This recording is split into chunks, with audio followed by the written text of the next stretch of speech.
आइए जानते हैं आज के कुछ प्रमुख अंतर्राष्ट्रीय खबरों को। पहले एक नजर आज के हेडलाइंस पर। देश में कोरोना वायरस के मरीजों की संख्या बढ़कर हुई 1,58,333।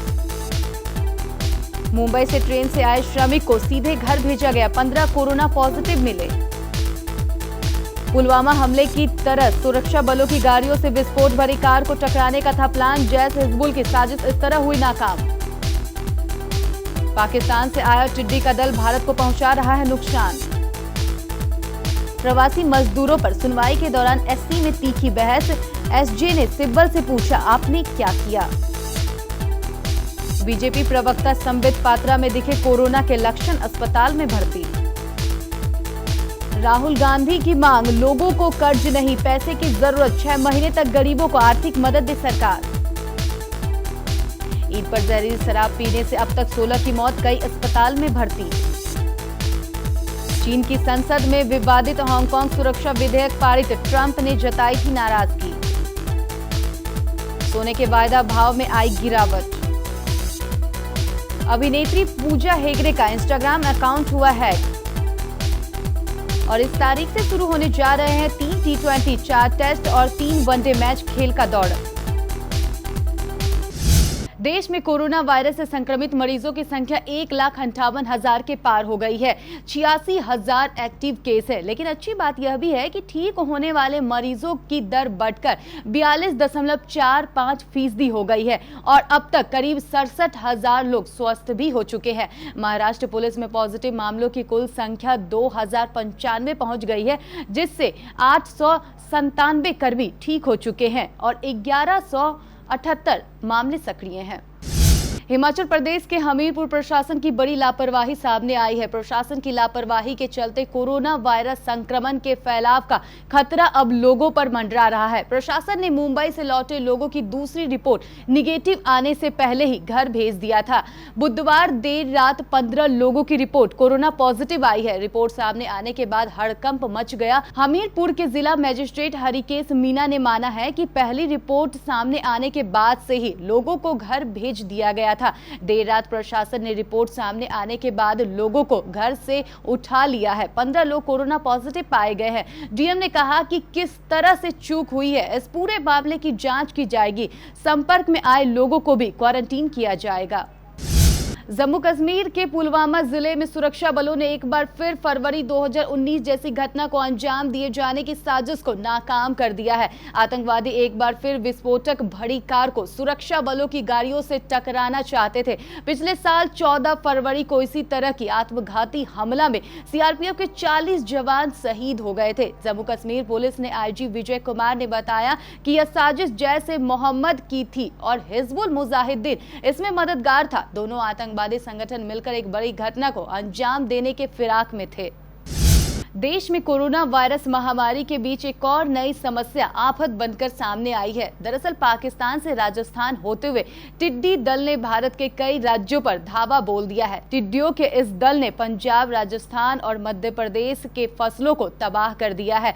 साथ ही टिड्डी दल का प्रकोप बढ़ता ही जा रहा है। ऐसे में यह सवाल उठता है कि यह टिड्डी दल आखिर आया कहां से है और यह कैसे देश में फसलों को बर्बाद कर रहा है। पिछले 20 वर्षों से भारत में टिड्डियों का हमला होता रहा है। पिछले साल भी इसने भारत में भारी नुकसान पहुंचाया था।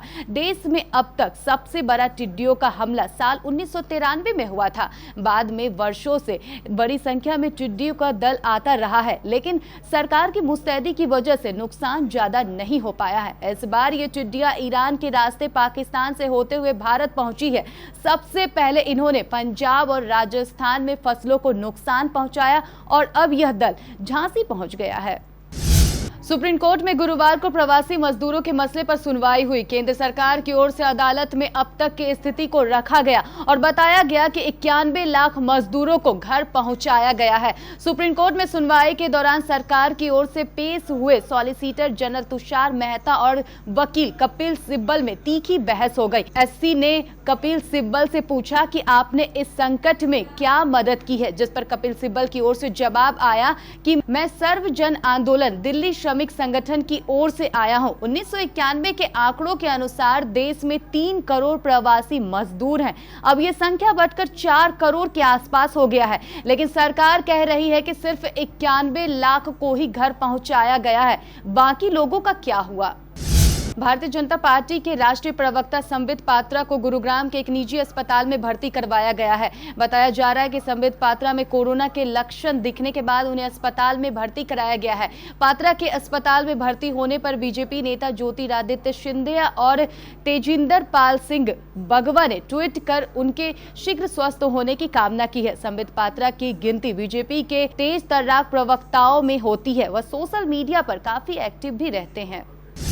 कोरोना वायरस महामारी के बीच कांग्रेस पार्टी लगातार केंद्र की नरेंद्र मोदी सरकार पर हमलावार है। गुरुवार को कांग्रेस की ओर से ऑनलाइन कैंपेन चलाया जा रहा है, जिसे स्पीक ऑफ इंडिया का नाम दिया गया है। इसी कार्यक्रम के तहत कांग्रेस नेता राहुल गांधी ने एक वीडियो संदेश जारी किया। राहुल गांधी ने इस संदेश में कहा, कोविड के कारण देश में आज एक तूफान आया हुआ है। गरीब जनता को चोट लगी है, मजदूरों को भूख प्यास सड़कों पर चलना पड़ रहा है, छोटे कारोबार रीढ़ की हड्डी है जो बंद हो रहे हैं। ऐसे में आज हिंदुस्तान के लोगों को कर्ज की जरूरत नहीं है, बल्कि पैसे की जरूरत है। राहुल गांधी ने कहा कि मुश्किल के इस समय में कांग्रेस पार्टी सरकार से आज 4 मांग रही है।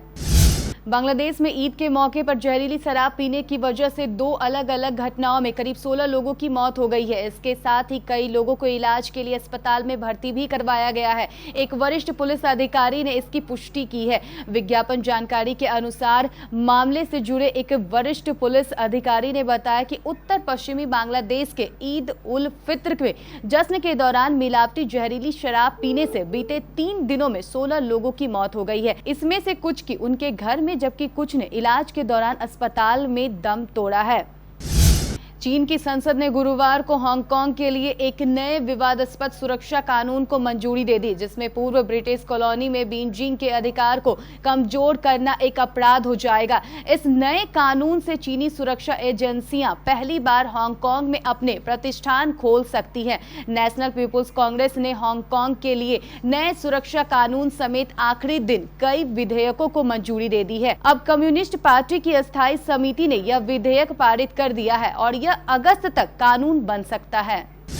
सोने की वायदा कीमतों में गुरुवार को भी गिरावट देखी जा रही है। MCX पर 5 जून 2020 के सोने का वायदा भाव गुरुवार सुबह 9 बजे 168 रुपए की गिरावट के साथ 46,363 रुपए प्रति 10 ग्राम पर ट्रेड कर रहा था। इसके अलावा 5 अगस्त 2020 के सोने का वायदा भाव MCX पर गुरुवार सुबह 9:05 पर 127 रुपए की गिरावट के साथ 46,580 रुपए प्रति 10 ग्राम पर ट्रेड कर रहा था। वहीं 5 अक्टूबर 2020 के सोने के वायदा भाव MCX पर गुरुवार सुबह 9:43 पर 102 रुपए की गिरावट के साथ 46,663 रुपए प्रति 10 ग्राम पर ट्रेड कर रहा था।